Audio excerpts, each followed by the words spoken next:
In this next chapter, we are going to talk about mappings involving complex numbers. And for this video, we are going to start with linear mappings. This is our overview slide, which we will spend 4 or 5 minutes covering, and then we'll go through each of these topics in a little more detail before doing an example. One of the more simple linear maps is multiplication by a complex constant. So in other words, if we have a complex number z and we want to transform it by multiplying by a non-zero complex number a, then our transformation is going to be w is equal to az. And we see when we write a into exponential form, a is equal to lowercase a e to the I alpha, we'll see this transformation amounts to scaling by a and rotating by alpha. Geometrically, the image is similar. It's simply a scaling and a rotation, but is the same sort of shape. The second simple linear mapping is addition of a complex constant. So if we have a complex number z and we add a complex constant b, we have w equals z plus b. And we see that geometrically, this mapping is a translation, and the image is geometrically congruent to z. We will see the general form of a linear mapping is where we take a variable z and we multiply it by a complex number a and then add a complex number b. So w equals az plus b. And we will see that the image of the transformation for a given region is geometrically similar to the pre-image. That covers our brief overview, so we'll go through each of these topics in more detail as well as work this example here. We will start with the linear mapping of multiplication by a complex constant. So we're going to consider a complex number z multiplied by a non-zero complex constant. So w is equal to az, where z is the complex number, and we're going to write it in exponential form. So z is equal to r e to the I theta, and a is the non-zero complex constant, also in exponential form. A is equal to lowercase a e to the I alpha. So then when we multiply a times z, we get a e to the I alpha times r e to the I theta, which is equal to ar e to the I alpha plus theta. And so we can see now the resulting w, our vector now is scaled. Z is scaled by a factor of a, and here we can see that z is rotated by alpha in the counterclockwise direction. So geometrically, the image of az is similar to z. In other words, it has the same shape. It's maybe not the same size because of the scaling, but the shape is preserved.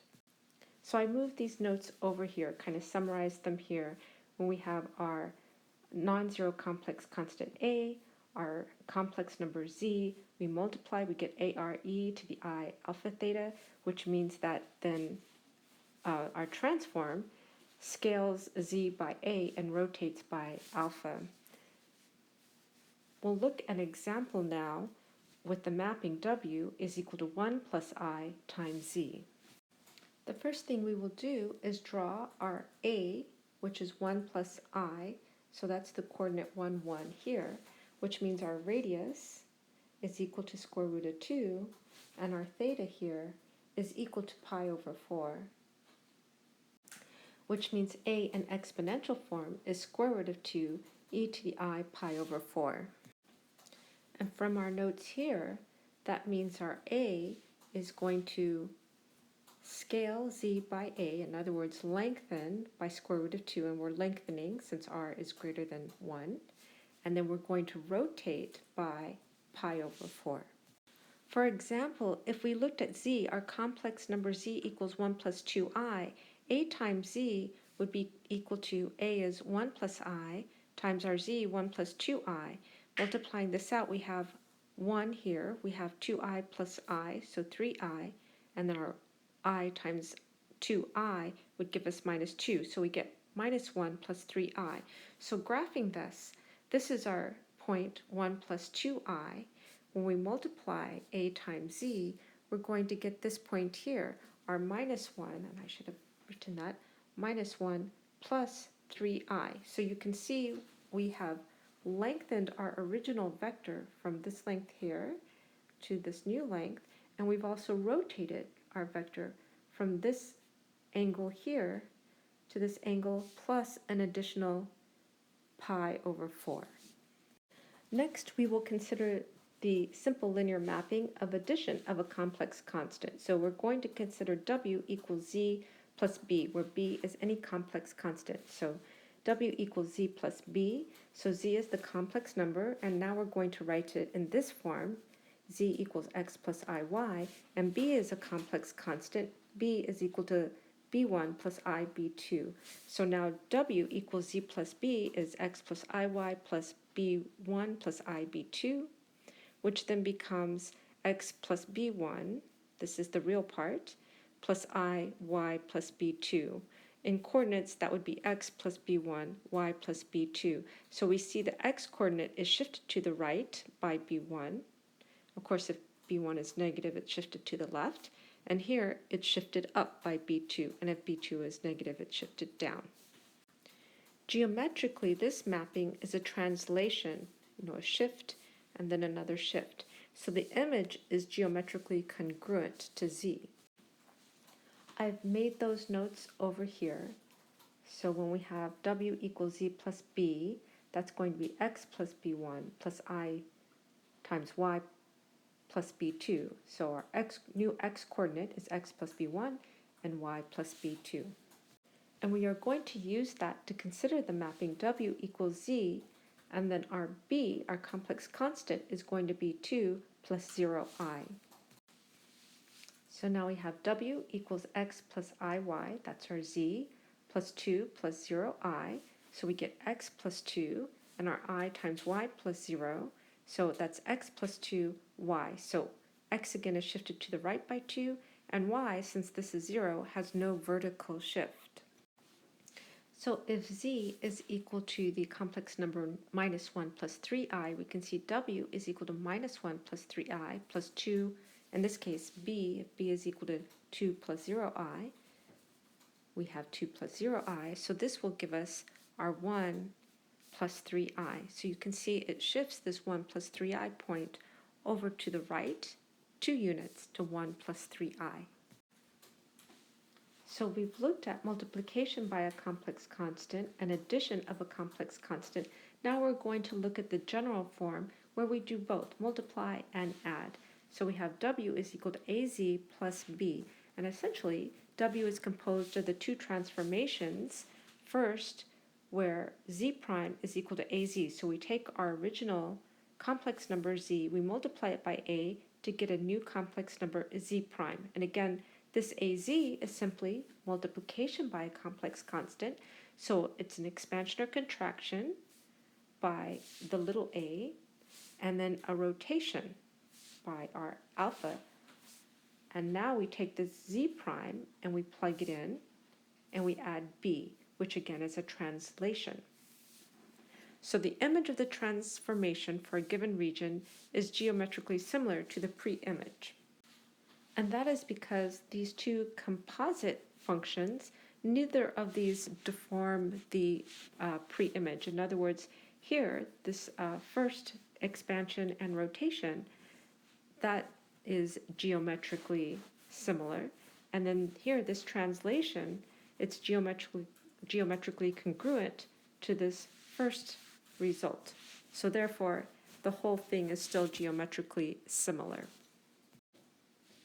So our last example kind of combines the two examples we had previously for multiplication by a complex constant, and the second one, addition of a complex constant. We're going to do w is equal to 1 plus I z plus 2. As we found then, a here is our 1 plus I, and we wrote that in exponential form, square root of 2 e to the I pi over 4. So this first part of our transformation scales by a factor square root of 2 and rotates by pi over 4. B here is equal to 2, 0. There's only a real part, no imaginary part. And then, as we had mentioned here, this then is going to translate to the right on the x-axis, the real axis, by 2 units. And it does nothing in the imaginary axis, so there's no vertical translation. When we did the example of multiplication by a complex constant, we saw that AZ is just equal to A written in exponential form, Z written in exponential form will be square root of 2 times R e to the I theta but plus pi over 4. Again, our lengthening by square root of 2, our rotation by pi over 4. And here is our B. Pictorially, we're going to consider now the entire rectangular region here that is shaded in black, but we'll pay attention to this corner here, the 1 plus 2i point. So when we multiply first by AZ, that's this first part of our transformation, 1 plus I to the z, we're going to scale everything by a factor square root of 2, and then we're going to rotate this whole rectangle by pi over 4. So we're just going to tip the whole rectangle over, and it's also scaled. And you'll see that this corner here is going to become the corner negative 1 plus 3i. The next step then is to add our b. So when we add our negative 1 plus 3i plus our 2, we get 1 plus 3i. So you see then this corner gets shifted over, as well as the whole rest of the rectangle will get shifted over. And for this one point here, this 1.3i, we see the radius here, from the origin to 1 plus 3i, is equal to the square root of 1 plus 3 squared. And theta here, for this, I guess I should say specifically, here I'm talking about this point, has this radius, and the theta here is going to be equal to the arctan of 3 over 1. And that's the material for this video. To review, we talked about multiplication of a complex number z by a non-zero complex constant a. And we've said that that transformation, w equals az, scales our original vector z by a and then rotates our original complex number by alpha. And geometrically, the image is similar to z. It might be scaled, but it's not distorted into some other different shape. Second, we looked at addition of a complex constant. So if we have a complex number z and add b, which is any complex constant, we saw that that was equivalent to a shift in the x direction by b1 and in the y direction by b2, when b is equal to b1 plus ib2. Geometrically, the mapping is just shifted, and the image is geometrically congruent to z.